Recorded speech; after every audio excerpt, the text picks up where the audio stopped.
Good morning students. आज की class है आपकी किशोरावस्था के बारे में। किशोरावस्था यानी एडोलसेंस। तो मानव जीवन में किशोरावस्था सबसे अधिक विचलित करने वाली अवस्था होती है। आंधी और तूफानों वाली अवस्था भी कहा जाता है। इस अवस्था में बालक कभी तो आशाओं व सफलताओं के आसमान में उड़ता है और कभी कभी निराशाओं की गहरी खाई में समा जाता है। कुछ ही क्षण में किशोर विजयी योद्धा बनकर विश्व विजयी तिरंगा हिमालय की सबसे ऊंची चोटी एवरेस्ट पर फहराते नजर आता है और अगले ही पल वह असफलता की भारी गहरी घाटी में अपने आप को अकेला पड़ा हुआ देखता है। इसलिए यह अवस्था आंधी और तूफानों की भावनात्मक अस्थिरता की अवस्था कहलाती है। इसमें जो बालक होता है ना तो बालक कहा जा सकता है ना ही प्रौढ़, ये बीच की अवस्था होती है। बाल्यावस्था के अंत तक तथा युवावस्था के शुरुआत के बीच की अवस्था है। इसलिए इस अवस्था में किशोर बालक की तरह व्यवहार अगर करता है तो माता पिता टोकते हैं, अब तुम बड़े हो गए हो, बच्चों की तरह व्यवहार करना छोड़ दो। और अगर वो बड़ों की तरह व्यवहार करता है तो उनसे कहा जाता है कि तुम बड़े नहीं हुए हो इतने कि ऐसी बातें कर रहे हो। तो उनकी बहुत ही विचित्र स्थिति होती है, उन्हें कुछ समझ ही नहीं आता है कि क्या करें। इसलिए कुछ मनोवैज्ञानिकों ने इस अवस्था को क्रांतिक यानी क्रिटिकल फेज भी कहा है, क्रांतिक अवस्था। कुछ ने संक्रमण काल की अवस्था यानी इन्फेक्शन पीरियड इस अवस्था को कहा है। कुछ मनोवैज्ञानिक इसे टीनेजर कहते हैं क्योंकि यह अवस्था 13 से 19 वर्ष तक की मानी जाती है। कुछ मनोवैज्ञानिक इस अवस्था को वया संधि की अवस्था यानी प्यूबर्टी एज कहते हैं, जो चेंज की अवस्था होती है, बहुत बदलाव। जो स्टॉनले हॉल ने इस विकास का संकटपूर्ण समय बताया है। इस समय मानव जीवन की सबसे सुंदर एवं स्वर्णिम अवस्था होती है किशोरावस्था। इसमें जीवन सबसे अपने ऊंचे शिखर पर पहुंच जाते हैं। किशोर किशोरियां रंग बिरंगे सपने देखते हैं, भविष्य निर्माण हेतु ताना बाना बुनते हैं। किशोरावस्था के अंत तक किशोर किशोरियों व शारीरिक एवं मानसिक विकास किशोर बच्चों का पूरा हो जाता है। अब एक लड़की एक स्त्री की तरह, लड़का एक पुरुष की तरह दिखने लगता है। शरीर बहुत सुंदर दिखने लगता है। चेहरे पर विशेष प्रकार का रौनक एवं जादुई आकर्षण होता है। उनमें असीम शक्ति होती है। अनंत ऊर्जा का भंडार कहे जाते हैं वो, जो समुद्र की लहरों तक हिलोरे मारते रहता है। उनका आकर्षण विपरीत लिंगों के प्रति अत्यधिक बढ़ जाता है। आकर्षण ही उन्हें प्रेम संबंधों की ओर भी ले जाता है। अब जानते हैं किशोरावस्था का अर्थ एवं परिभाषा के बारे में। किशोरावस्था अंग्रेजी भाषा के शब्द एडोलसेयर का हिंदी रूपांतर है, जिसकी उत्पत्ति हुई है लैटिन भाषा के एडोलसेयर शब्द से। इसका अर्थ होता है परिपक्वता की ओर बढ़ना, यानी टू ग्रो टू मैच्योरिटी, परिपक्व होना। इस दृष्टिकोण से किशोरावस्था बाल्यावस्था एवं प्रौढ़ावस्था के बीच की अवस्था कही जाती है, जब बालक का शारीरिक, मानसिक, मनोवैज्ञानिक, संवेगात्मक परिवर्तन बहुत तेज गति से होता है। उन्हीं परिवर्तनों के कारण किशोर के व्यवहार में असामान्यता होने लगती है। उसमें अस्थिरता, सांवेगिकता, अनिश्चितता आदि इन व्यवहार की प्रबलता रहती है।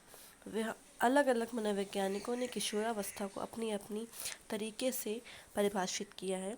उनमें से कुछ परिभाषाएं आपको बताऊंगी मैं। सबसे पहली है जर्सिल्ड के अनुसार, किशोरावस्था एक ऐसी अवस्था है जिसमें एक विकासशील व्यक्ति बाल्यावस्था से परिपक्वावस्था की ओर बढ़ता है। जिसमें कोई भी व्यक्ति या कोई भी बालक विकासशील व्यक्ति बाल्यावस्था से परिपक्व अवस्था की ओर बढ़ता है, उसी अवस्था को किशोरावस्था कहते हैं। अब एक दूसरे मनोवैज्ञानिक आइजनेक के अनुसार किशोरावस्था वया संधि के बाद की वह अवस्था है। वया संधि मतलब प्यूबर्टी एज के बाद की अवस्था है, जिसमें व्यक्ति में आत्म उत्तरदायित्व यानी रिस्पॉन्सिबिलिटी आती है। आत्म उत्तरदायित्व का स्थापन होता है। एनसाइक्लोपीडिया ऑफ साइकोलॉजी के अनुसार किशोरावस्था को सभी सामाजिक वर्गों के नवयुग युवकों की प्रमुख प्रक्रिया के रूप में उल्लेखित किया गया है, जो आधुनिक सभ्यता एवं संस्कृति की एक पुंज है, यानी ज्योति है। पुंज मतलब ज्योति यानी तेज, बहुत ज़्यादा। डॉर्थी रेजर्स के अनुसार किशोरावस्था एक काल की अपेक्षा एक ऐसी प्रक्रिया है जिसमें समाज में प्रभावशाली ढंग से सहभागिता निभाने के लिए अभिवृत्तियों एवं विश्वासों को जमा किया जाता है। कैसी अवस्था होती है? ऐसी प्रक्रिया जिसमें समाज में एडजस्टमेंट के लिए, समाज में सामूहिक रूप से कार्य करने के लिए अभिवृत्तियों यानी एटीट्यूड्स और विश्वासों को भरपूर अपने जमा किया जाता है, यानी अर्जित किया जाता है। ज्ञान जैसे अर्जित किया जाता है उसी प्रकार इस अवस्था में एटीट्यूड्स और बिलीफ्स को अर्जित करना पड़ता है, ताकि समाज में निरंतर हम भाग ले सकें हर कार्य में।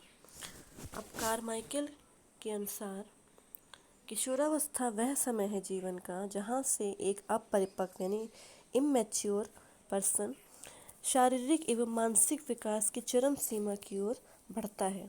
दैहिक दृष्टि से एक व्यक्ति तब किशोर बनता है जब उसमें वयस्संधि अवस्था यानी प्यूबर्टी एज की शुरुआत होती है और संतान उत्पन्न करने की योग्यता प्रारंभ हो जाती है। अब इन परिभाषाओं के आधार पर यह कहा जा सकता है कि किशोरावस्था बाल्यावस्था एवं प्रौढ़ावस्था के बीच की मध्य की अवस्था है, जिसमें शारीरिक, मानसिक, मनोवैज्ञानिक, संवेगात्मक, सामाजिक आदि परिवर्तन बहुत तेजी गति से, द्रुत गति से यानी बहुत ही तीव्र गति से और बहुत ही अत्यंत महत्वपूर्ण ढंग से होते हैं, जिसके फलस्वरूप, जिसके परिणाम स्वरूप कोई भी अपरिपक्व व्यक्ति प्रौढ़ता की ओर बढ़ता है, अग्रसर होता है तथा अपने ही समान संतान उत्पन्न करने की क्षमता रखता है। जब उसमें संतान उत्पन्न करने की क्षमता आ जाती है, इतना परिवर्तन हो जाता है, तो वही अवस्था किशोरावस्था होती है।